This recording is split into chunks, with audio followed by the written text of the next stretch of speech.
사랑하는 여러분, 오늘 다루려는 질문은 단순해 보이지만 결코 가볍지 않습니다. 기도가 점점 짧아지고 있다는 사실을 눈치챈 적이 있습니까? 예전에는 하나님 앞에 오래 머물렀는데 지금은 몇 마디로 끝나버립니다. 예전에는 하나님과 대화가 깊었는데 지금은 요청 몇 가지로 정리됩니다. 이것이 단순한 바쁨의 문제일까요? 아니면 더 깊은 영적 변화의 신호일까요? 사람은 자신이 가장 필요로 하는 것 앞에 시간을 씁니다. 배고픈 사람은 식사를 서두르지 않습니다. 갈급한 사람은 물을 급히 마시고 돌아서지 않습니다. 그렇다면 왜 하나님 앞에서는 점점 빨리 일어납니까? 왜 기도는 압축되고 축소되며 형식처럼 변해갑니까? 시편 기자는 이렇게 고백합니다. 하나님이여, 사슴이 쉬는 물을 찾기에 갈급함같이 내 영혼이 주를 찾기에 갈급하나이다. 갈급함이 있을 때 기도는 길어집니다. 갈급함이 줄어들면 기도는 자동으로 짧아집니다. 그러므로 기도의 길이는 단순한 분량의 문제가 아니라 갈망의 문제입니다. 예수님은 요한복음 15장에서 나를 떠나서는 너희가 아무것도 할 수 없다고 말씀하셨습니다. 만일 이 말씀이 실제로 믿어지고 있다면 기도는 줄어들 수 없습니다. 하나님 없이는 아무것도 할 수 없다는 자각이 있다면 그분 앞에서 서두를 수 없습니다. 그러나 실제 삶의 구조를 보면 하나님 없이도 어느 정도 돌아가도록 설계되어 있습니다. 계획은 이미 세워지고 전략은 이미 준비되며 하나님은 마지막에 도움을 요청하는 분으로 남겨집니다. 그때 기도는 머무름이 아니라 보고가 됩니다. 교제가 아니라 요청이 됩니다. 이것이 기도가 짧아지는 첫 번째 신호입니다. 또 하나의 가능성이 있습니다. 죄가 가볍게 느껴지기 시작했기 때문일 수 있습니다. 하나님의 거룩함이 흐려지고 십자가의 은혜가 당연해지고 회개의 눈물이 줄어들 때 하나님 앞에 오래 서 있기가 불편해집니다. 깊이 들어가면 마음이 드러나기 때문입니다. 그러므로 기도는 점점 표면적이 됩니다. 짧아집니다. 안전한 말만 남습니다. 그러나 하나님은 형식적인 언어보다 갈급한 심령을 찾으십니다. 누가복음 18장에서 예수님은 항상 기도하고 낙심하지 말아야 할 것을 말씀하셨습니다. 항상이라는 말은 분량이 아니라 의존입니다. 하나님이 절대적으로 필요하다는 인식이 있을 때 기도는 줄어들지 않습니다. 그러나 하나님이 선택지 중 하나가 되면 기도는 선택사항이 됩니다. 이것이 오늘 다루려는 핵심입니다. 왜 기도는 점점 짧아지는가? 이것은 기도의 기술 문제가 아닙니다. 집중력 문제도 아닙니다. 하나님에 대한 인식, 죄에 대한 감각, 은혜에 대한 경이로움이 변했기 때문일 수 있습니다. 그리고 이 변화는 매우 조용하게 진행됩니다. 겉으로는 여전히 예배하고 여전히 신앙의 언어를 사용하지만 속에서는 갈망이 줄어듭니다. 그러나 소망이 있습니다. 하나님은 여전히 충분히 영광스럽고 충분히 아름다우며 충분히 만족스러운 분이십니다. 만일 그분을 다시 보게 된다면 기도는 억지로 늘어나지 않아도 길어질 것입니다. 이제 그 이유를 함께 보려 합니다. 왜 기도는 점점 짧아지는가? 그리고 그 이유를 직면할 때 하나님은 다시 우리를 깊은 자리로 이끄실 것입니다. 기도가 점점 짧아지는 첫 번째 이유는 단순합니다. 하나님이 절대적으로 필요하다는 감각이 약해졌기 때문입니다. 입술로는 하나님 없이는 살 수 없다고 고백하지만 실제 삶의 구조는 하나님 없이도 어느 정도 돌아가도록 설계되어 있습니다. 계획은 이미 세워져 있고 일정은 이미 촘촘하며 결정은 계산을 거쳐 내려줍니다.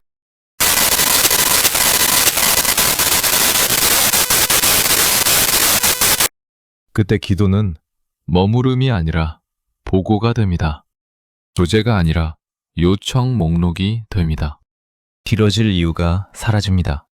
요한복음 15장에서는 이렇게 말씀합니다. 나를 떠나서는 너희가 아무것도 할 수 없다. 이 말씀을 진짜로 믿는다면 기도는 줄어들 수 없습니다. 아무것도 할 수 없다는 고백은 몇 마디로 끝나지 않습니다. 그것은 존재 전체를 무너뜨리는 선언이기 때문입니다. 그러나 실제로는 이렇게 살아갑니다. 많은 것은 할 수 있고 일부는 하나님이 도와주시면 된다고 생각합니다. 이 미묘한 자립심이 기도를 압축합니다. 하나님은 전부가 아니라 보완이 됩니다. 시편 63편에서는 물이 없어 마르고 황폐한 땅에서 내 영혼이 주를 갈망한다고 고백합니다. 황폐함이 있을 때 갈망이 생깁니다. 갈망이 있을 때 기도는 길어집니다. 그러나 마음이 다른 것으로 채워질 때 영혼은 갈급하지 않습니다. 정보가 채우고 성취가 채우고 인정이 채웁니다. 그 결과 하나님은 선택 가능한 만족 중 하나가 됩니다. 만족이 분산되면 머무름도 분산됩니다. 기도는 의무 수행이 아니라 의존의 표현입니다. 요가복음 18장에서 예수님은 항상 기도하고 낙심하지 말아야 할 것을 말씀하셨습니다. 항상이라는 단어는 분량이 아니라 상태를 말합니다. 하나님 없이 설 수 없다는 인식이 있을 때 기도는 자연스럽게 이어집니다. 그러나 하나님 없이도 감당할 수 있다고 느끼는 순간 기도는 줄어듭니다. 필요가 줄어들면 요청도 줄어듭니다. 문제는 바쁨이 아닙니다. 바쁜 사람도 정말 필요한 것에는 시간을 냅니다. 배고픔이 사라졌기 때문에 식탁을 서두르는 것입니다. 하나님이 절대적인 분이 아니라 유용한 분으로 축소될 때 기도는 기면적으로 변합니다. 도와주십시오. 지켜주십시오. 해결해 주십시오. 그리고 끝입니다. 그러나 하나님 자신을 구하는 기도는 그렇게 짧아질 수 없습니다. 하나님이 목적이 될 때 기도는 길어집니다.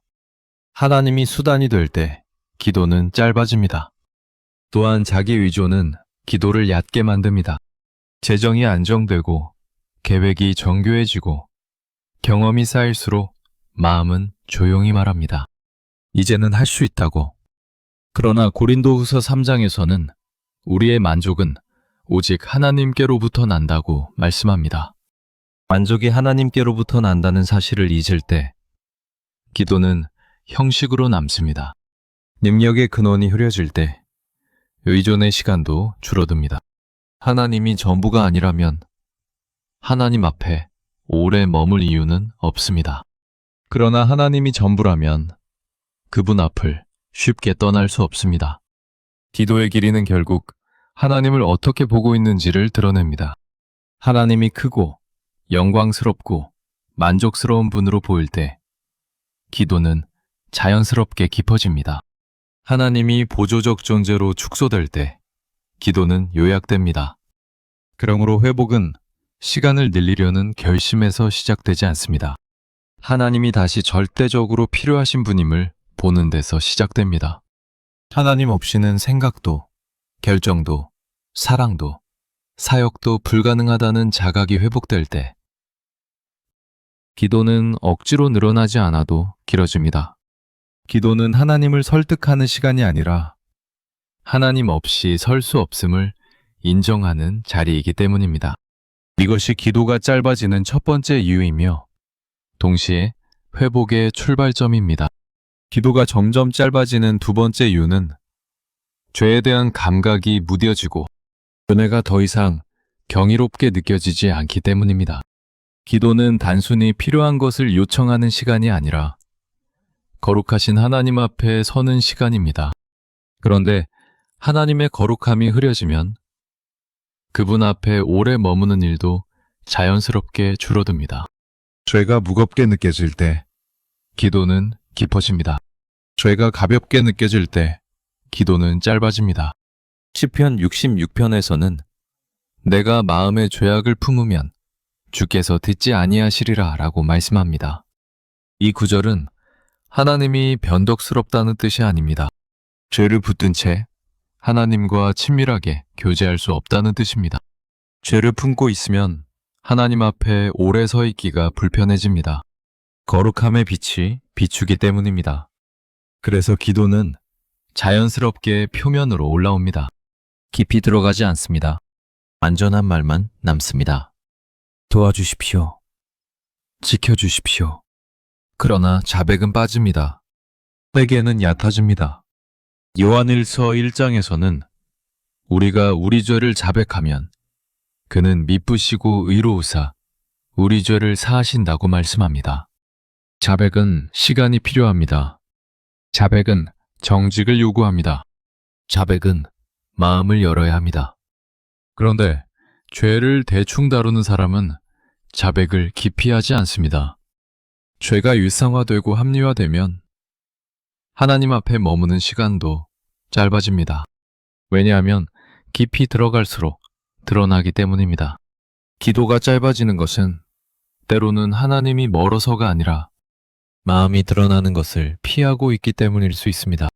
또한 은혜가 당연해질 때 기도는 줄어듭니다. 십자가가 더 이상 놀랍지 않다면, 구원이 더 이상 경이롭지 않다면 감사는 형식으로 남습니다. 은혜가 감격을 낳지 못하면 하나님 앞에 오래 머무를 이유도 줄어듭니다. 히브리서 12장에서는 예수님이 십자가를 참으셨다고 말씀합니다. 그 희생이 현재의 실제가 아니라 과거의 교리로만 남을 때 기도는 생명을 잃습니다. 그러나 십자가가 오늘의 현실로 다가올 때 하나님 앞에서 쉽게 일어날 수 없습니다. 죄에 무뎌지고 은혜에 동감해지면 기도는 기능적으로 변합니다. 필요를 채우는 통로로만 남습니다. 그러나 기도의 본질은 필요 충족이 아니라 관계 회복입니다. 이사야 6장에서 선지자는 거룩하신 하나님을 배웠을 때 화로다 나여 라고 외쳤습니다. 거룩함을 본 사람은 죄를 가볍게 여기지 않습니다. 죄가 무거워질 때 은혜는 깊어지고 은혜가 깊어질 때 기도는 길어집니다. 또 하나의 위험은 반복되는 작은 타협입니다. 큰 죄가 아니라 작은 타협이 문제입니다. 작은 거짓말, 작은 탐욕, 작은 교만이 반복될 때 양심은 둔해집니다. 둔해진 양심은 하나님 앞에 오래 머무는 것을 부담으로 느낍니다. 그래서 기도는 점점 줄어듭니다. 형식은 유지되지만 친밀함은 사라집니다. 이것이 가장 위험한 상태입니다. 겉으로는 신앙이 유지되는 것처럼 보이기 때문입니다. 회복의 길은 분명합니다. 죄를 다시 무겁게 보고 은혜를 다시 깊이 묵상하는 것입니다. 시편 51편에서 다윗은 죄를 인정하며 정결한 마음을 창조하소서라고 부르짖습니다. 이런 기도는 짧지 않습니다. 거룩함 앞에 선 영혼은 서두르지 않습니다. 죄가 실제로 느껴지고 은혜가 실제로 감격이 될 때 기도는 억지로 늘어나지 않아도 깊어집니다. 기도가 짧아지는 것은 기술의 문제가 아닙니다. 거룩함에 대한 감각의 문제입니다. 죄를 가볍게 여기고 은혜를 당연하게 여길 때 하나님 앞에 머무는 시간은 줄어듭니다. 그러나 거룩하신 하나님을 다시 보고 십자가의 은혜를 다시 붙들 때 기도는 다시 살아납니다. 기도는 은혜에 놀란 영혼이 그 자리를 쉽게 떠날 수 없을 때 길어지기 때문입니다. 기도가 점점 짧아지는 세 번째 이유는 이것입니다. 하나님보다 다른 만족을 더 사랑하기 때문입니다. 이것은 가장 근본적인 문제입니다. 기도는 결국 사랑의 방향을 드러냅니다. 무엇을 가장 기뻐하는지, 무엇에서 가장 큰 만족을 얻는지가 기도의 길이를 결정합니다. 하나님이 최고의 기쁨이 아니라면 그분 앞에 오래 머무를 이유가 줄어듭니다. 시편 16편에서는 주의 앞에는 충만한 기쁨이 있고 주의 오른쪽에는 영원한 즐거움이 있다고 말씀합니다. 이것은 시적인 표현이 아니라 실제에 대한 선언입니다. 하나님은 의무의 대상이 아니라 기쁨의 근원이십니다. 그런데 하나님이 더 이상 가장 달콤한 분으로 느껴지지 않을 때 기도는 자연스럽게 줄어듭니다. 다른 것들이 더 매력적으로 보이기 시작하기 때문입니다. 성취의 만족, 사람의 인정, 편안함, 오락, 성과의 기쁨이 하나님을 대체합니다. 그 순간 기도는 필수에서 선택으로 내려옵니다. 마태복음 6장에서 예수님은 내 보물이 있는 그곳에 내 마음도 있다고 말씀하셨습니다. 마음이 있는 곳에 시간도 갑니다. 보물이 하나님이 아니라면 기도는 길어지지 않습니다. 보물이 하나님이라면 그분 앞에서 쉽게 일어날 수 없습니다. 문제는 기도를 사랑하지 않는 것이 아니라 하나님보다 더 사랑하는 것이 생겼다는 데 있습니다. 마음은 공백을 견디지 못합니다. 하나님을 향한 갈망이 줄어들면 다른 만족이 그 자리를 채웁니다. 기도가 짧아지는 현상은 영적 냉담의 증상일 수 있습니다. 요한계시록 2장에서 에베소 교회를 향해 처음 사랑을 버렸다고 책망하셨습니다. 그들은 교리를 지켰고 수고했고 인내했습니다. 그러나 사랑이 식었습니다. 사랑이 식으면 관계는 유지되지만 친밀함은 사라집니다. 기도는 남지만 길어지지 않습니다. 하나님과의 교제가 기쁨이 아니라 의무로 느껴질 때 시간은 최소화됩니다. 또한 즉각적인 만족에 익숙해진 시대적 환경도 영향을 미칩니다. 빠른 정보, 빠른 반응, 빠른 성취에 길들여질수록 하나님 앞에서 기다리는 시간이 불편해집니다. 그러나 시편 27편에서는 여호와를 기다리라고 말씀합니다. 기다림은 사랑의 표현입니다. 하나님을 향한 갈망이 클수록 기다림은 길어집니다. 갈망이 약해질수록 기다림은 줄어듭니다. 기도는 하나님을 통해 무언가를 얻기 위한 수단이 아니라 하나님 자신을 얻는 자리입니다. 그런데 하나님 자신보다 하나님이 주시는 것을 더 사랑하면 기도는 짧아집니다. 표가 채워지면 대화도 끝납니다. 그러나 하나님이 목적이라면 필요가 채워져도 자리를 떠나지 않습니다. 이것이 차이입니다. 예레미야 2장에서는 내 백성이 두 가지 악을 행하였나니 생수의 근원되는 나를 버리고 스스로 웅덩이를 팠다고 말씀합니다.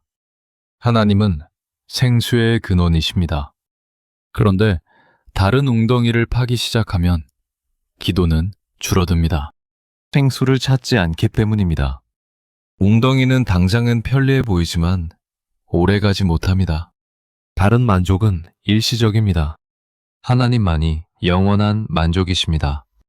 회복의 길은 분명합니다. 하나님을 다시 최고의 기쁨으로 보는 것입니다. 하나님이 가장 영광스럽고 가장 만족스러운 분임을 다시 보는 것입니다. 하나님을 보는 눈이 회복되면 기도는 억지로 늘어나지 않습니다. 살아가는 대상을 향한 머무름은 강요되지 않습니다. 기도는 길어집니다. 왜냐하면 그분과 함께 있는 것이 가장 깊은 기쁨이기 때문입니다. 기도가 짧아지는 세 번째 이유는 사랑의 이동입니다. 하나님이 중심에서 내려오고 다른 만족이 올라왔기 때문입니다. 그러나 하나님은 여전히 가장 큰 보물이십니다. 그분을 다시 보게 될 때 기도는 다시 살아납니다. 하나님이 목적이 되면 기도는 다시 길어질 것입니다. 기도가 점점 짧아지고 있다는 사실은 단순한 습관의 문제가 아닙니다. 그것은 영혼의 방향을 보여주는 신호입니다. 하나님이 절대적으로 필요하지 않게 느껴질 때, 죄가 무겁게 느껴지지 않을 때, 하나님보다 다른 만족이 더 달콤하게 느껴질 때, 기도는 자연스럽게 줄어듭니다. 이것은 기술의 문제가 아니라 사랑의 문제이고, 시간의 문제가 아니라 갈망의 문제입니다. 기도는 불량으로 하나님을 감동시키는 행위가 아닙니다. 기도는 하나님 없이는 설 수 없다는 고백입니다. 기도는 죄를 직면하고 은혜를 붙드는 자리입니다. 기도는 다른 모든 만족을 내려놓고 하나님을 가장 큰 기쁨으로 선택하는 시간입니다. 그래서 기도가 짧아졌다면 더 오래 기도하겠다는 결심부터 할 필요는 없습니다. 먼저 하나님을 다시 보아야 합니다. 그분이 얼마나 거룩하신지, 얼마나 영광스러우신지, 얼마나 만족스러운 분이신지 다시 보아야 합니다. 시편 73편에서는 하늘에서는 주 외에 누가 내게 있으리요? 땅에서는 주밖에 내가 사모할 리 없나이다 라고 말씀합니다. 이 고백이 실제가 될 때 기도는 억지로 길어지지 않아도 길어집니다. 하나님이 목적이 되면 하나님 앞에서 쉽게 일어날 수 없습니다.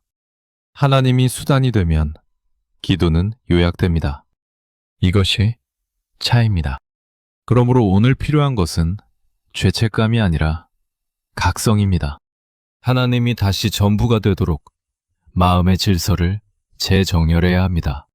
하루를 시작하기 전에, 결정을 내리기 전에, 사역을 감당하기 전에 하나님 없이 아무것도 할 수 없다는 사실을 인정해야 합니다. 죄를 가볍게 여기지 말고 은혜를 당연하게 여기지 말며 하나님보다 더 사랑하는 만족을 점검해야 합니다. 기도는 생명이 있는 곳에서 자랍니다. 하나님이 다시 가장 귀한 보물이 되면 기도는 다시 깊어질 것입니다. 하나님이 가장 큰 기쁨이 되면 하나님 앞에서 머무는 시간은 자연스럽게 늘어날 것입니다.